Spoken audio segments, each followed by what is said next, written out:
I want to thank Asia Society for inviting me to deliver the keynote this morning, and it's really delightful for me to be here. Whenever I get a chance to speak to, a room full of Asian Americans and others, but particularly to Asian Americans, it's always a delight because I don't oftentimes have a chance to connect with my own community and my own peers.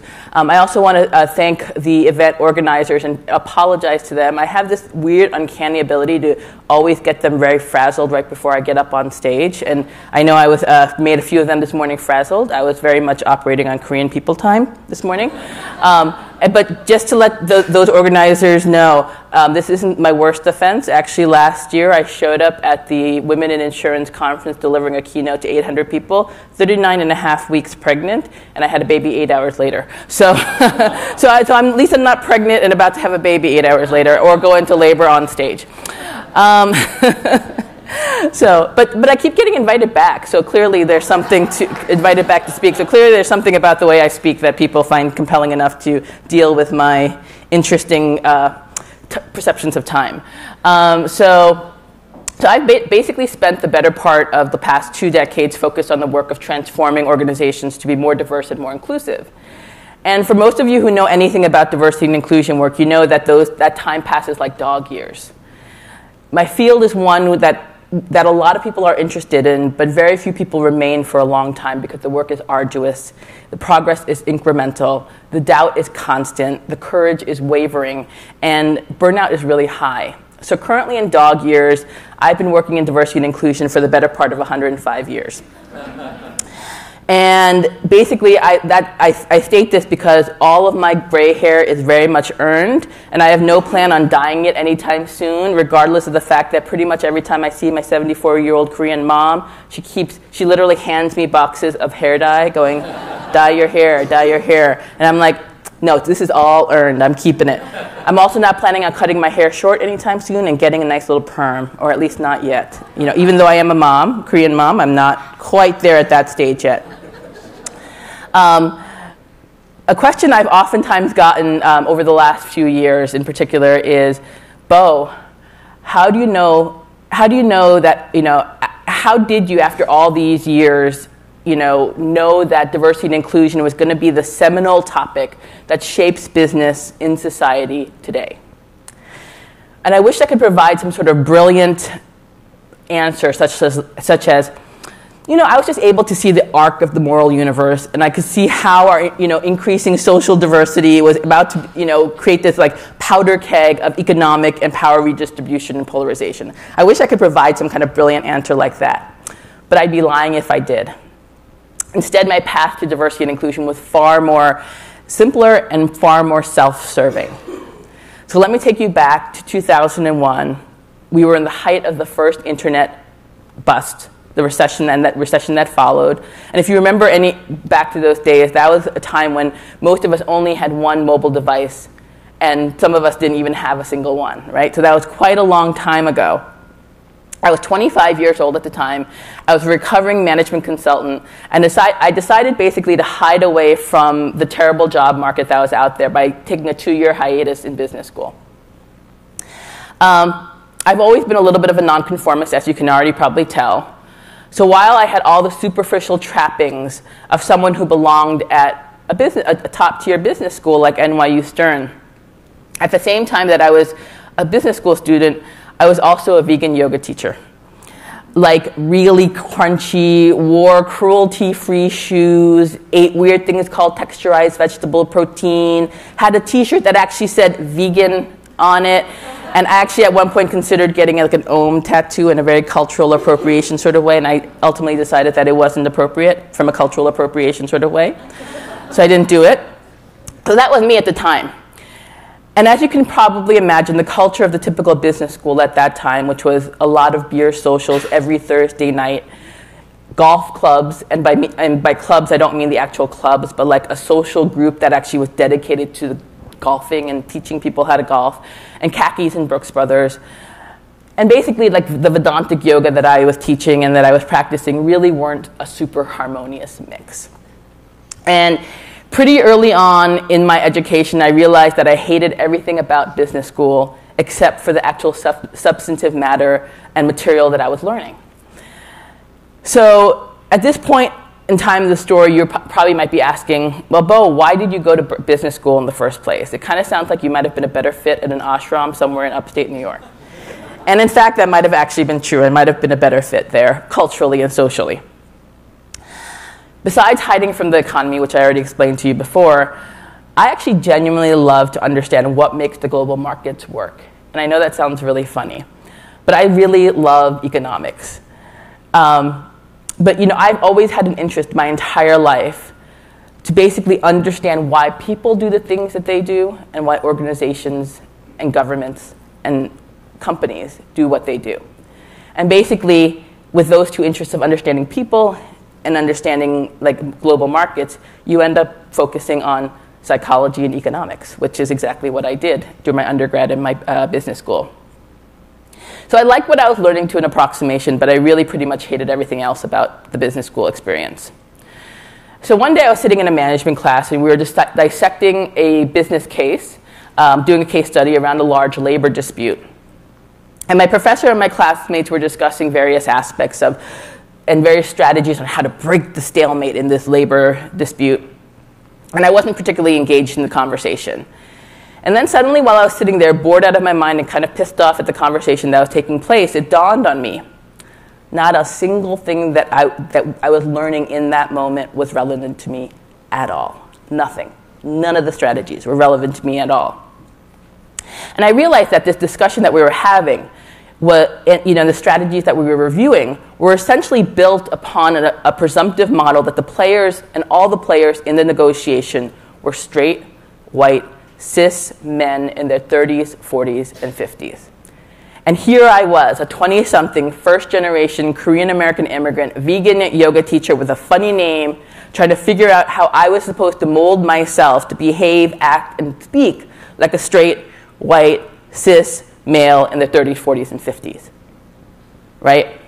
And it was like this lifting of this veil that happened in this moment. And that was really the first time that I realized, this is why none of this stuff works for me. And this is why I can't relate to it. Now, being the New Yorker that I am, I very innocently or not so innocently raised my hand and said to my professor, what advice would you have for someone like me who is in her 20s, who is Asian American, who is female, and who has a funny name? There's an assumption of authority being made here, and someone like myself doesn't automatically receive that same authority when I enter into a room. And I think a lot of us probably know what that feels like, whether we're female or not. When we look different from the norm and from the majority, there is no assumption of authority, and we have to gain it some other way. And I'm pretty sure that my professor was unprepared for this statement. And I think simultaneously the look on his face was one of utter disgust and kind of anger, but also a little bit of curiosity and delight that I was thinking on this level. So thus began my quest to understand, how do I, Bo, have to lead differently to be successful in this world? And I knew that the answer was not going to ever be given to me at business school at that time. So I started doing my own research. And I was really, when I started this quest to figure out how I basically bend the business world to adapt to me, that I began my career in diversity and inclusion. And so therefore my journey wasn't really a quest to help others or other companies. It was basically a quest to help me. Now the lucky thing is that over the last 17 years, more of the world has started to look like me. And diversity and inclusion became a thing because of that. And somehow I have found myself in the nexus of what is probably one of the most high-profile and public organizational transformations around diversity and inclusion. So there's no pressure on me whatsoever. And I know that pretty much every time I speak, every time I go anywhere, every time I do a media outlet interview or something like that, people are paying attention. And I share this part of my own background story, not necessarily because I'm an egotist. I'm actually quite a bit of an introvert. But I share this because it sort of fits the theme, of this year, which is basically how do you lead in times of a great uncertainty? And I don't think I have to reach really far to illustrate just how, frankly, broken and uncertain the world really is right now. So obviously we have things like there are unarmed black and brown people around the country being shot by cops, right? We have school kids like my 7-year-old daughter who engage in active shooter drills on a regular basis. The U.S. is suddenly on speaking terms with North Korea, and I happen to be the granddaughter of a North Korean refugee, so it's like wild for me to think that the U.S. is on speaking terms. And also, we're no longer on the UN Human Rights Committee, which is unbelievable. They're basically children, babies, and toddlers at our borders being held in detention centers. And we're once again in an era of strong men. Erdogan, Putin, Modi, Duterte, Kim, Trump. All strong men. Right? And something that a lot of people don't realize is actually that for the very first time last year, the U.S. birth rate actually dropped below the societal replacement rate of 2.1. Like, we were one of the few, developed economies that actually was able to maintain that birth rate at the replacement birth rate at 2.1. But we actually last year slumped below it for the very first time, and to a rate of 1.7, which essentially means that we actually have a shrinking country for the very first time. And demographers and other statisticians don't actually see that number changing anytime soon. So, and there could be a lot of things read into why that birth rate is where it is. And of course, we also know that, we look around our world and we have all these things happening, but at the same time, we live in a world where basically the Dow Jones closed yesterday at 24,657.8, which is an astronomically high number. As a working mother, basically, I have a 7-year-old as well as a 1-year-old, as I mentioned. I gave birth about a year ago. My work-life integration is only feasible because I can pretty much run my entire life off of the mini computer I carry in my back pocket and that I very nostalgically call a phone, right? And more improbable and more crazy than anything else that I've seen in the last 17 years is that somehow companies and organizations have moved ahead and progressed further than society at large when it comes to the topic of diversity and inclusion. How did we get here? At what point in time did it happen where corporations were leading the social dialogue around diversity and inclusion? And I also happen to do a lot of pro bono work in the social justice space, and I will tell you a lot of the dialogue in the social justice space is actually broken, and that I have more mature conversations in the corporations that I work with and deal with than I do in my social justice volunteer spaces. So when I graduated from Stern as a newly minted MBA with $50,000 worth of student loan debt, the badge of honor you get for going to business school, pretty much all my friends and my professors, pretty much thought that I was going to live a life of impoverished labor and love, toiling away in the back corner of a little nonprofit called Catalyst. That's where I started my D&I journey, while I was teaching yoga on the side. They pretty much thought that was going to be my life. And I got a lot of these looks, which you all know basically is a mix of sympathy and, girl, you're a damn fool. And trust me, I got a lot of that. But over the next 17 years, I saw something extraordinary happening. The large corporations hire these magical people who can see down the road and make pretty good, accurate predictions of what will happen. And these magic people are what we call economists. And these magic economists, along with all the other smart, recovering PhD academics that companies like to hire, began to predict how the world was going to change. And essentially, they all said, whoa, dude, the balance of economic power in this world is shifting east. And we can't run our companies the way that we have with the assumption that everything pivots off of the US and Europe. They might have left out the whoa, dude part, or maybe not. PhDs are really fun people, so as we know. But basically, they were predicting, many years before the rest of the world realized, and even before talk of, Barack Obama considered TPP and so forth, they saw the shift of economic power in this world. And they said, corporations, if you're smart, you're going to do something about it, and you're going to start to build the basis of strength to adapt to this new world. And so with this realization of this shifting center of gravity, corporations really began to ask themselves, how do we build the levels of sophisticated cross-cultural competency and skills necessary to operate in a world that is no longer Western normative? And a lot of them, the smart ones at least, the early adopters at least, realized that the answer really lay in their workforces. At some fundamental level, they knew that all the cross-cultural competency that they would ever need existed in the diverse workforces they hired. The problem now was that corporations had spent decades basically demanding that their workforces adhere to a cis, white, straight, male, normative set of behaviors.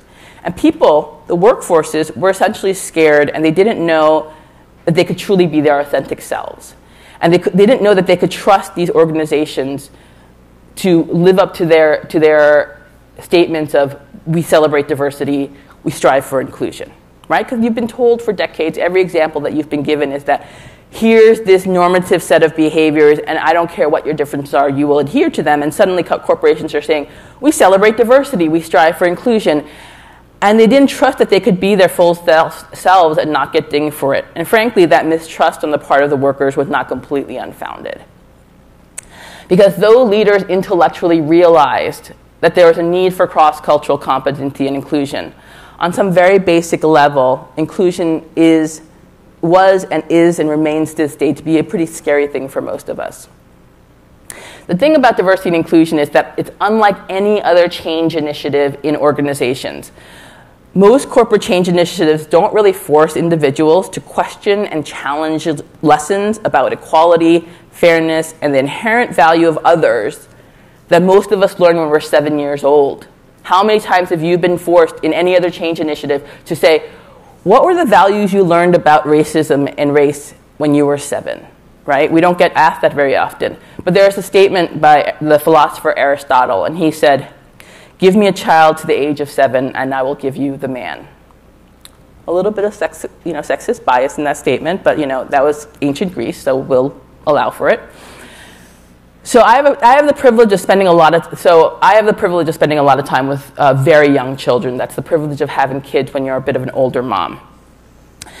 And when I have the rare occasion of being with my daughter during the middle of the school day, and I get to see the interactions that she has, it's not lost on me that even now, all the kids in the park, I live right up the road on the Upper West Side in the mid-'80s, all the kids in the parks around my community are absorbing, during their play dates, the dynamics of colonialism, sexism, slavery, racism, and immigration, all being played out in this small world that they operate. They may not realize it, but they are absorbing that. So on a typical weekday on a playground, there's an interesting dynamic that happens. So there's a lot of children, at least on the Upper West Side, who are largely of white, Asian, and largely East Asian descent, and some mixed race kids kind of sprinkled in. And my children actually happen to be of mixed race descent, so they're kind of sprinkled in, but they're all of the lighter skin tone mixed race, my children at least. Along the sidelines, the adults in the park basically break out into two groups. On one side of the park, there are the stay-at-home moms and the occasional dads, and they are mostly of white descent with a smattering of East Asian moms and occasionally the rare Black or Latinx mom. On the other side of the playground are the nannies, and these nannies are of largely, at least here in the US, or here in New York City, these are women, almost exclusively women. I don't think I've ever seen a manny in the bunch. Who are of Caribbean, Black, Hispanic, and South and Southeast Asian descent, a decidedly darker hue of people. Our children watch this and see this and absorb the messages here. They are light-skinned. Their parents are light-skinned. The people that work for them are darker-skinned. And without addressing these racial dynamics at play, the children in that playground are picking up lessons of of dominance and hierarchy and subordination. They're picking up lessons about social hierarchy. And these children, if they are not taught and given the history lessons around colonialism and immigration and slavery, will have these casual observations shape their worldviews. And then they will grow up and they will carry these worldviews into the workplace without realizing it. And this is happening not 20 years ago, it's not happening 10 years ago, it's literally happening in a playground that my 7-year-old and my 1-year-old play in today. So this is the reason why corporations struggle with diversity and inclusion. It's because society still struggles with diversity and inclusion. And we can try to rationalize and data drive and do all sorts of things to make diversity and inclusion as neutral as humanly possible in organizations. But the fact of the matter is, corporations struggle with diversity and inclusion because society struggles with diversity and inclusion. And the reason why we have sexism in companies is because we have sexism in our communities. And the reason why that black professionals struggle to be seen and are 7 times more likely to be described in a performance review as being hostile and aggressive is because those are the stereotypes that plague black people in society, and this is the reason why we have this long string of unarmed black people getting shot by police. That same performance review is linked to what's happening in society and vice versa. So we carry with us into the workplace all the biases, stereotypes, and beliefs that we learn from the communities we grow up in.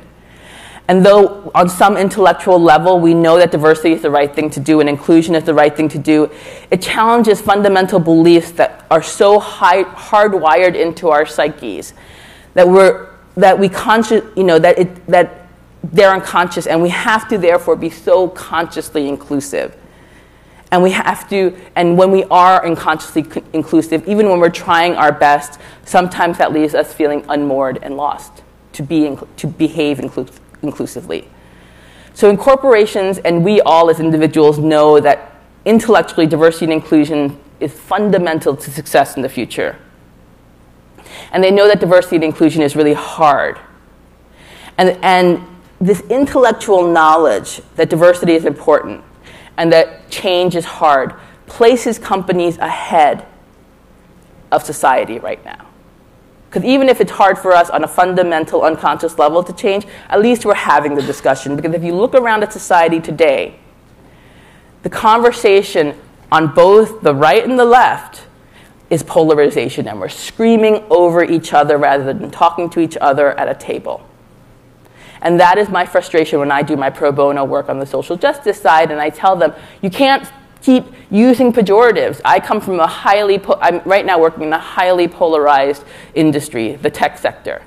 And I will tell you that the tech sector diversity and inclusion conversation is fundamentally broken right now because we are yelling at each other and calling each other names, and we're not talking to each other. I said to somebody once, when have you ever known a man to change because you told him he was mansplaining? You're mansplaining, please stop. I'm like, how do you think that makes him feel? Honestly, frankly, he's not going to change. So as someone who's been working in this space for a really long time, even though it's hard to trust corporations when they say that they're committed to diversity and inclusion, and sometimes we see corporations say one thing out of one side of their mouth and then do something else, I have to believe that any company that says they want to change, they earnestly believe that on an intellectual level, right? So then where do we go as companies from here? And what do we do as individuals to drive transformation? So first, realize that the data will only take you so far, and you have to find the human and you have to find the heart. Leave the data analysis to people like me. Again, I'm a recovering management consultant and also an MBA. I can give you every piece of data that you would ever want to tell you how your workforce and what your workforce and pipeline looks like. As individuals and as leaders, I want you to spend more time understanding the messages, lessons, and experiences that shape your world. What did you learn when you were playing on those playgrounds, whether it's here in the US or in some other country? And then I actually want you to go ahead and challenge those early lessons and beliefs that you know, and that might prevent you from being fully inclusive. And I have a special message for the Asian and the Asian Americans in this room. I challenge every single one of you to examine the anti-black and anti-brown racism that exists in our community. And I want you to ask yourself, how have early lessons prevented you from being better allies and champions to our fellow people of color in the workplace? That is my challenge for the Asian and Asian Americans in this room. I also encourage you to change systems. You will never program your way out of diversity and inclusion. There's no single magic bullet program that will transform your company. Every system and every process we build is culturally biased. And let me say that again. Every system and every process we build is culturally biased. Just as the education system the education that I was receiving in my MBA was biased towards, at that time, a white, cisgender, straight male norm of behavior, every system is designed to validate a certain set of cultural norms and behaviors. And we have to make sure that we're changing the systems. And I'll give you a little social example. And many of you may know that there's a crisis for young boys in education and that they are falling behind girls at a very rapid pace. It's my belief that one of the biggest changes in elementary school education that accelerated the rate of success for girls, particularly in early years, is the way that we change the environment within the classrooms. So masculine behavior, normative behavior, which is socially constructed, validates a little bit more of individualistic behavior, while feminine normative behavior, which again is socially constructed, validates a more communitarian approach to behavior. If you've gone into any elementary school classrooms in the last couple of years, you'll know that all the rooms are no longer based on individual desks set up in nice rows and columns, which is very individualistic. Pretty much at all classrooms are now, you see clusters of tables where all the kids work together in teams, which is a much more communitarian orientation, thus validating more feminine norms that we, again, socially construct, but we still do, and we teach our daughters. And so therefore, the classroom is now set up to validate unconsciously the norms of little girls better than the little boys. And finally, a message: be courageous and be yourself. And this very much plays off of one of the notes from Priya.